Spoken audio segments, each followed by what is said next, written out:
Assalamualaikum warahmatullahi wabarakatuh. Perkenalkan, nama saya Jeffrey Hidayah dari Prodi Perbankan Syariah. Pada kesempatan kali ini, saya akan membahas tentang ketahanan nasional. Yang pertama, definisi ketahanan nasional. Ketahanan nasional adalah kondisi yang harus dimiliki dalam semua aspek kehidupan bermasyarakat, berbangsa, dan bernegara dalam wadah Negara Kesatuan Republik Indonesia. Kemudian, pokok-pokok pikiran ketahanan nasional. Pertama, manusia berbudaya. Manusia dikatakan sebagai makhluk yang sempurna karena memiliki naluri, akal, dan berbagai keterampilan. Karena itu, manusia yang berbudaya akan selalu mengadakan hubungan dengan Tuhan disebut agama, dengan cita-cita disebut ideologi, dengan kekuatan atau kekuasaan disebut politik, dengan pemenuhan kebutuhan disebut ekonomi, dengan manusia disebut sosial, dengan rasa keindahan disebut seni atau budaya, dengan pemanfaatan alam disebut iptek, dan dengan rasa aman disebut pertahanan dan keamanan.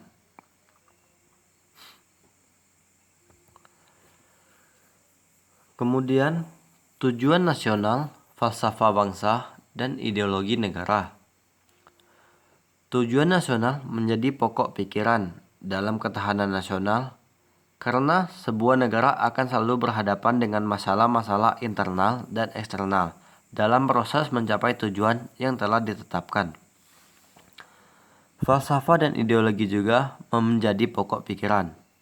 Hal ini tampak dalam makna falsafah dalam pembukaan Undang-Undang Dasar 1945 yang berbunyi sebagai berikut. Alinea pertama menyebutkan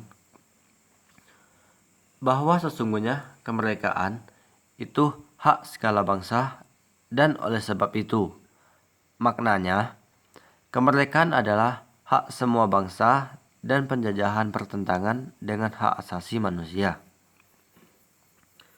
Alinea kedua menyebutkan, dan perjuangan kemerdekaan Indonesia telah sampailah kepada saat yang berbahagia. Maknanya adalah masa depan yang harus diraih cita-cita. Alinea ketiga menyebutkan, atas berkat rahmat Allah yang Maha Kuasa dan dengan didorong oleh keinginan luhur.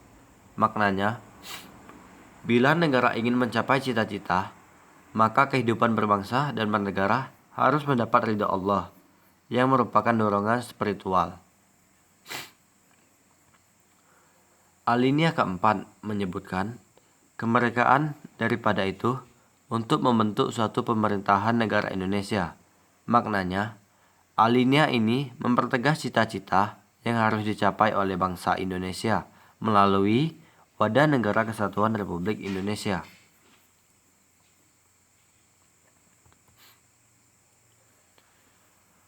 Hakikat TANAS dan konsepsi TANAS Indonesia. Pertama, hakikat ketahanan nasional Indonesia adalah keuletan dan ketangguhan bangsa yang mengandung kemampuan mengembangkan kekuatan nasional untuk dapat menjamin kelangsungan hidup bangsa dan negara dalam mencapai tujuan nasional. 2.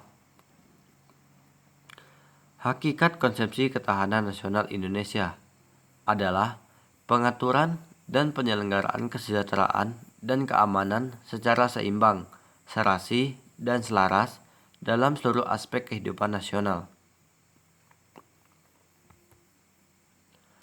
Asas-asas TANAS Indonesia. Asas ketahanan nasional Indonesia adalah tata laku berdasarkan nilai-nilai Pancasila, Undang-Undang Dasar 1945, dan wawasan Nusantara yang terdiri dari: pertama, asas kesejahteraan keamanan. Kesejahteraan dan keamanan merupakan asas dalam sistem kehidupan nasional. Tanpa kesejahteraan dan keamanan, sistem kehidupan nasional tidak akan dapat berlangsung. Kesejahteraan dan keamanan merupakan nilai intrinsik yang ada pada sistem kehidupan nasional itu sendiri. Kedua, asas komprehensif integral atau menyeluruh terpadu. Ketahanan nasional mencakup ketahanan segenap aspek kehidupan bangsa secara utuh, menyeluruh, dan terpadu atau komprehensif integral.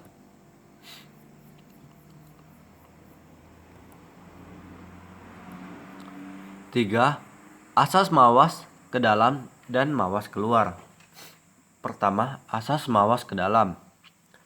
Bertujuan menumbuhkan hakikat, sifat, dan kondisi kehidupan nasional itu sendiri berdasarkan nilai-nilai kemandirian yang proporsional untuk meningkatkan kualitas derajat kemandirian bangsa yang ulet dan tangguh.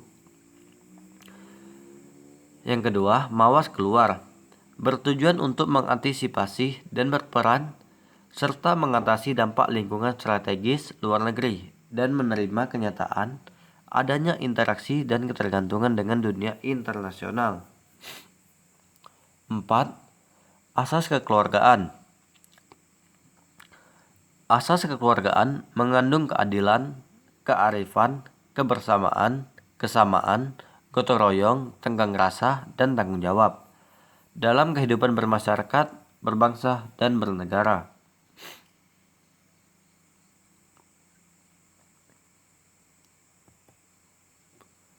Sifat ketahanan nasional Indonesia. Pertama, mandiri. Percaya pada kemampuan dan kekuatan sendiri, serta pada keuletan dan keangguhan yang mengandung prinsip tidak mudah menyerah dengan tumpuan pada identitas, integritas, dan kepribadian bangsa. 2. Dinamis. Ketahanan nasional tidaklah tetap, ia dapat meningkat atau menurun, tergantung pada situasi dan kondisi bangsa, negara, serta lingkungan strategisnya. Ketahanan nasional harus selalu diorientasikan ke masa depan dan dinamikanya diarahkan untuk pencapaian kondisi kehidupan nasional yang lebih baik. 3. Wibawa. 3. Wibawa. Keberhasilan pembinaan ketahanan nasional Indonesia secara berlanjutan dan berkesinambungan akan meningkatkan kemampuan dan kekuatan bangsa. Makin tinggi tingkat ketahanan nasional Indonesia, makin tinggi pula nilai kewibawaan dan tingkat daya tangkal yang dimiliki oleh bangsa dan negara Indonesia.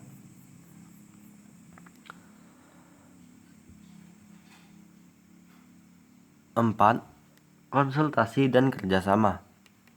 Konsepsi ketahanan nasional lebih mengutamakan sifat konsulatif, kerjasama, serta saling menghargai dengan mengandalkan kekuatan moral dan kepribadian bangsa.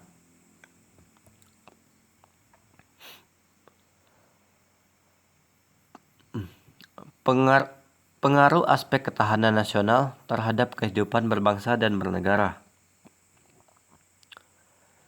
Konsepsi ketahanan nasional akan menyangkut hubungan antar aspek yang mendukung kehidupan, yaitu yang pertama, aspek yang berkaitan dengan alam bersifat statis yang meliputi aspek geografi, aspek kependudukan, dan aspek sumber kekayaan alam.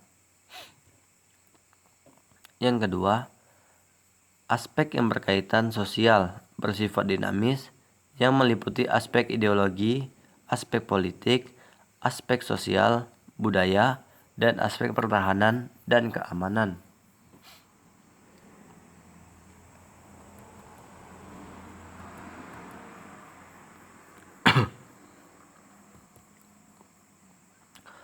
Pengaruh aspek ideologi.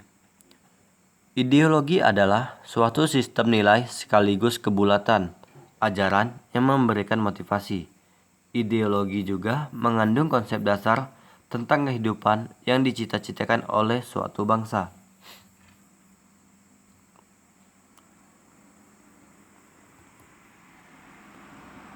Ideologi dunia. Yang pertama, Liberalisme, aliran pikiran perseorangan atau individual.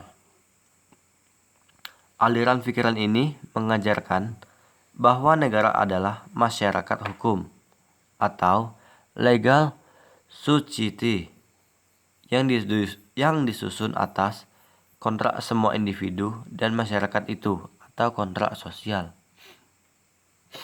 Yang kedua, komunisme, aliran pikiran golongan atau kelas teori yang diajarkan oleh Karl Marx, Engels, dan Lenin.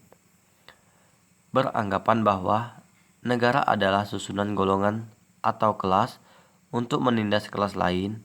Golongan ekonomi kuat menindas ekonomi lemah, golongan Borelius menindas golongan proletar kaum buruh.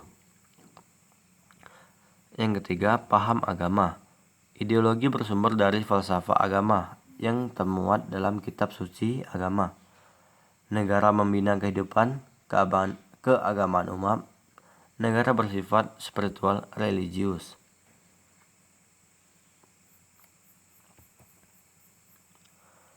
Pengaruh aspek politik. Politik berasal dari politis yang mengandung makna kekuasaan atau pemerintah, dan atau polis yang berarti kebijaksanaan. 2. Politik di Indonesia yang harus dilihat dalam konteks ketahanan nasional meliputi dua bagian utama, yaitu politik dalam negeri dan politik luar negeri.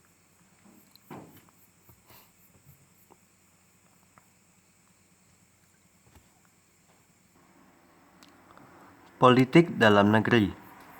Politik dalam negeri adalah kehidupan politik dan kenegaraan berdasarkan Pancasila dan Undang-Undang Dasar 1945 yang mampu menyerap aspirasi dan dapat mendorong partisipasi masyarakat dalam suatu sistem.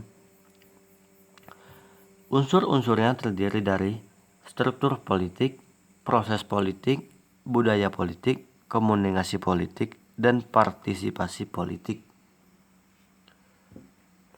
A. Struktur politik merupakan wadah penyaluran kepentingan masyarakat dan sekaligus wadah pengkaderan pimpinan nasional. B. Proses politik merupakan suatu rangkaian pengambilan keputusan tentang berbagai kepentingan politik maupun kepentingan umum yang bersifat nasional dan penentuan dalam pemilihan kepentingan yang puncaknya terselenggara dalam pemilu.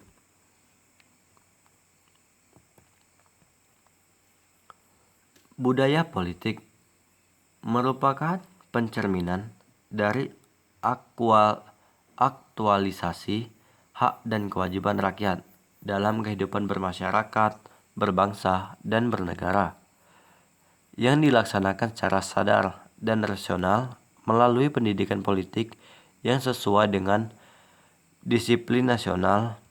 Komunikasi politik merupakan suatu hubungan timbal balik dalam kehidupan bermasyarakat, berbangsa, dan bernegara, di mana rakyat merupakan sumber aspirasi dan sumber pimpinan nasional.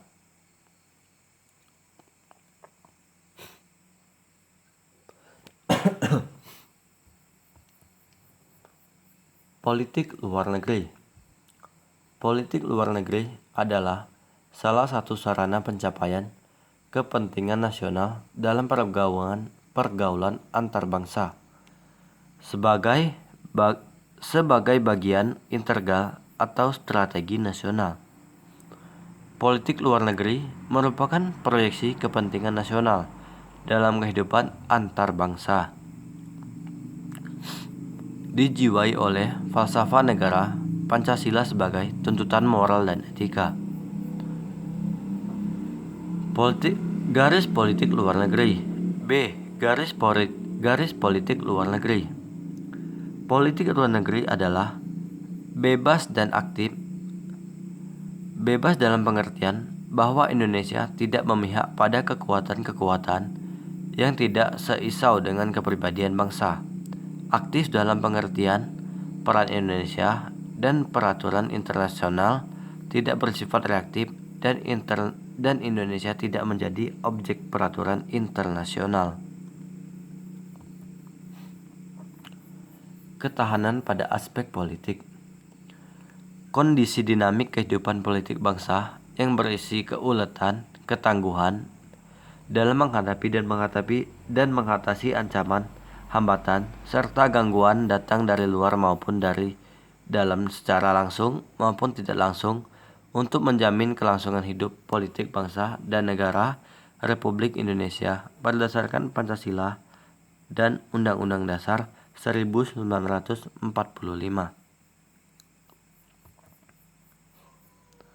Pengaruh aspek ekonomi. Perekonomian secara umum.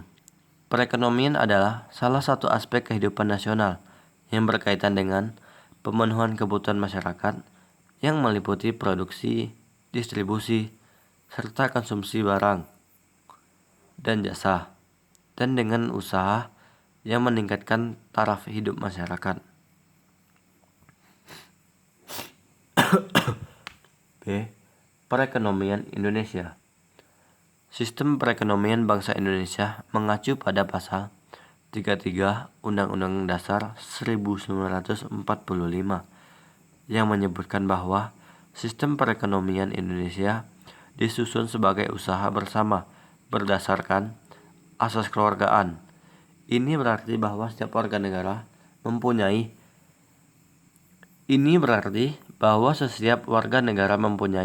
hak dan kesempatan yang sama dalam menjalankan roda perekonomian dengan tujuan untuk mensejahterakan bangsa.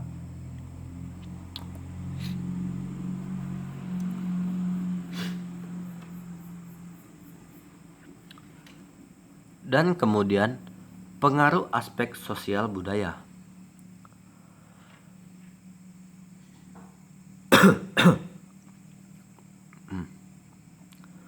Istilah sosial budaya mencakup dua segi utama, kehidupan bersama. Istilah sosial budaya mencakup dua segi utama, kehidupan bersama manusia, yaitu segi sosial, di mana manusia harus mengadakan kerjasama demi kelangsungan hidupnya, dan segi budaya, yang merupakan keseluruhan tata nilai dan cara hidup yang bersifat manifestasinya tampak dalam tingkah laku dan hasil tingkah laku yang terlembangkan.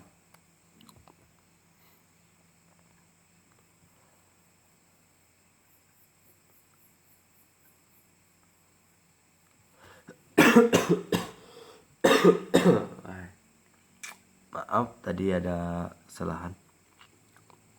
Baik, kita lanjut. Kemudian, kondisi budaya di Indonesia. Yang pertama, kebudayaan daerah. Bangsa Indonesia terdiri dari berbagai suku bangsa dan subtenis yang masing-masing memiliki kebudayaan